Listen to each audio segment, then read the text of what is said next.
देखिए, तुला राशि का मतलब होता है, तुला माने होता है तराजू, और तराजू का मतलब होता है बैलेंस। तो तुला राशि के जातकों में, क्योंकि तुला राशि का स्वामी जो है वो शुक्र है, लेकिन तुला राशि में सूर्य जब आता है, आत्मविश्वास का ग्रह जब तुला राशि में आता है और खासकर 10 डिग्री तक, तो वो नीच राशि में हो जाता है।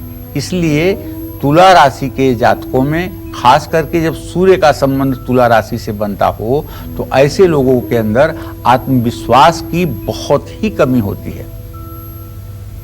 ये खुद को इतना अंडर एस्टिमेट कर लेते हैं, ये खुद को इतना छोटा समझते हैं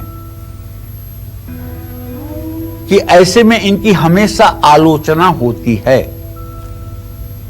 तुला राशि के लोग ज्यादातर इमोशनल होते हैं और इनकी भावुकता के कारण ही ये धोखा भी खा जाते हैं। इस राशि के लोग न्याय, जन स्वतंत्रता, जनाधिकार और सौंदर्य से लगाव भी रखते हैं। कभी कभी इस कारण इन्हें निराशाओं का सामना भी करना पड़ता है। तुला राशि के लोग ज्यादातर समय किसी सोच या चिंता में खोए रहते हैं। और तुला राशि के वो लोग जिनका चेहरा थोड़ा सा लंबा हो और बीच में थोड़ा सा चेहरा दबा हुआ हो और दांत स्वभाव से कुछ ज्यादा आगे के बड़े हों, तो ऐसे लोग बहुत मेहनत करने के बावजूद भी जिंदगी की बहुत ऊंचाइयों को नहीं छू पाते। इनके जीवन में सुख इनके संतान से ही मिलता है। तो ऐसे लोगों को चाहिए कि अपनी प्रतिभा को जागृत करने के लिए कष्ट का समय हो या अच्छा समय हो, आपको प्रभु श्री राम के राम दरबार का चित्र लगाना चाहिए। राम रक्षा स्तोत्र का सुबह शाम पाठ करना चाहिए। सूर्य को अर्घ्य देने के बाद गायत्री मंत्र का कम से कम 24 बार तो जप जरूर करना चाहिए।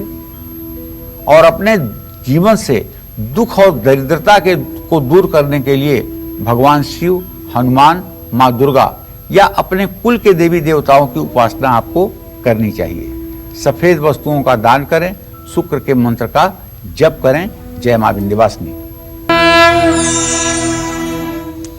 चलिए, तो वृश्चिक राशि के जातकों का आखिरकार नंबर आ ही गया। वृश्चिक राशि का स्वामी मंगल है। वृश्चिक राशि के जातकों की सबसे बड़ी कमजोरी है कि वो समय आने वाले अपने साहस का इस्तेमाल नहीं कर पाते हैं। देखिए, जब चंद्रमा नीच राशि में होगा तभी वृश्चिक राशि होगी, और मन का कारक ग्रह जब चंद्रमा नीच राशि में होगा तो एक बार अगर मन आपका अच्छा भी होगा, तो क्योंकि वृश्चिक राशि ये नेवल पर, नाभि पर स्पार्क करती है। नाभि पर वृश्चिक और मेष राशि ये दोनों क्रियाशील होती हैं। और वृश्चिक राशि में जब चंद्रमा होता है तो इसका मतलब कि वो मणिपूरक चक्र पर होता है, और जब मणिपूरक चक्र पर होता है तो इसका मतलब कि डाइजेशन को खराब करेगा। मतलब जो आपकी जठराग्नि है, जो भोजन को 2 घंटे में डाइजेस्ट कर देती है, वो अग्नि आपकी मध्यम हो जाएगी और डाइजेशन आपका ठीक नहीं होगा। कब्ज की बीमारी होगी, थकान महसूस होगी, भोजन करने के बाद सोने की बड़ी प्रबल इच्छा होगी, थका थका सा चेहरा आप अनुभव करेंगे। तो ऐसे लोग अगर चंद्रमा नीचांशक के ऊपर है, 3 डिग्री से ऊपर है वृश्चिक राशि में, तो ये किसी विरोधी पर सीधा हमला करने से भी डरते हैं। हालांकि साहस का प्रयोग करने की बजाय ये अपने लक्ष्य तक पहुंचने वाली योजनाओं पर ज्यादा काम करते हैं। और इनके हाव भाव से, इनके चेहरे से अगले क्षण इनके द्वारा किए गए निर्णयों का अनुमान लगाना बहुत मुश्किल होता है।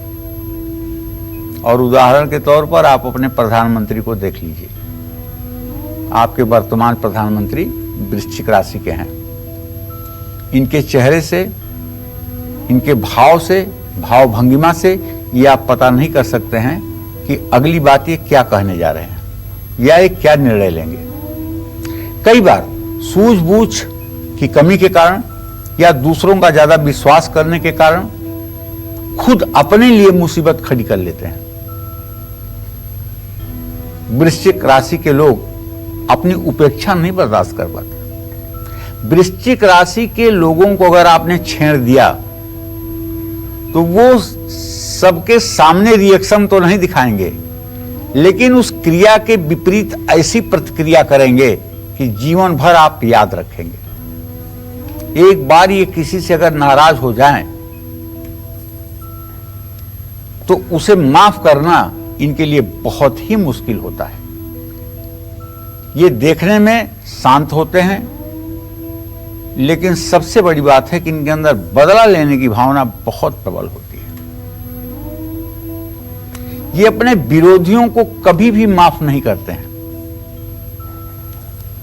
कर्ज, शत्रु और बीमारी, इन तीनों से सदा सर्वदा संघर्ष करने के लिए ये तत्पर रहते हैं। इसीलिए प्रायः इनकी जिंदगी सफल रहती है। लेकिन कुछ ग्रहों के कारण अगर आपकी राशि में कुछ समस्या चल रही है तो आपको चाहिए कि नित्य प्रातः सायं हनुमान चालीसा और रामायण का पाठ करें।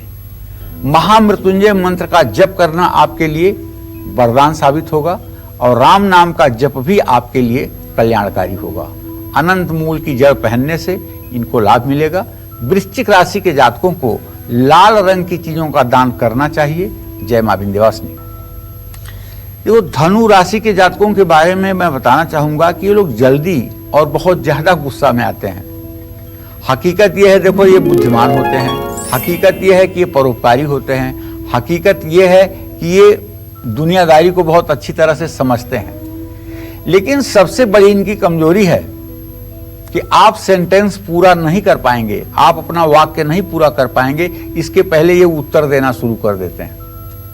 इन्हें अपने बुद्धि पर इतना ओवर कॉन्फिडेंस होता है। खान पान के प्रति लापरवाह होते हैं, जिससे इनकी वजह से मोटापा, नशे की लत भी हो सकती है। इन्हें पारिवारिक संबंधों में बिल्कुल दिलचस्पी नहीं होती है।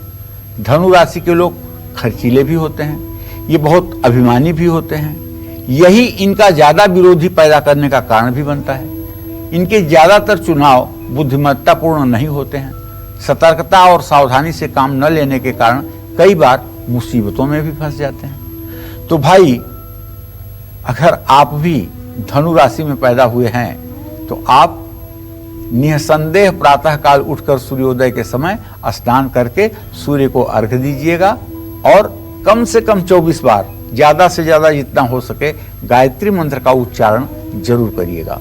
गुरुवार या शनिवार का व्रत रख लीजिएगा। खिरनी की जड़ अगर मिल जाए तो उसे सफेद धागे में बांध करके अपने दाहिने बांह पर धारण करिएगा। अपने दुखों को दूर करने के लिए कांसा, चने की दाल, खांड, घी, पीला कपड़ा, पीला फूल, हल्दी और कुछ धार्मिक पुस्तकें, पीला फल, ये चीजें भी आप किसी धर्म स्थान में दान कर सकते हैं। इनका आपको लाभ मिलेगा। जय मां विंध्यवासिनी। नमस्कार, मैं हूं मानक गुप्ता। अगर आपको हमारा ये वीडियो पसंद आया हो तो इसे लाइक और शेयर जरूर करें और हाँ, हमें सब्सक्राइब और फॉलो करना ना भूलें ताकि आप देश और दुनिया की कोई खबर मिस ना करें। तो जुड़े रहिए हमारे साथ और देखते रहिए न्यूज़ 24।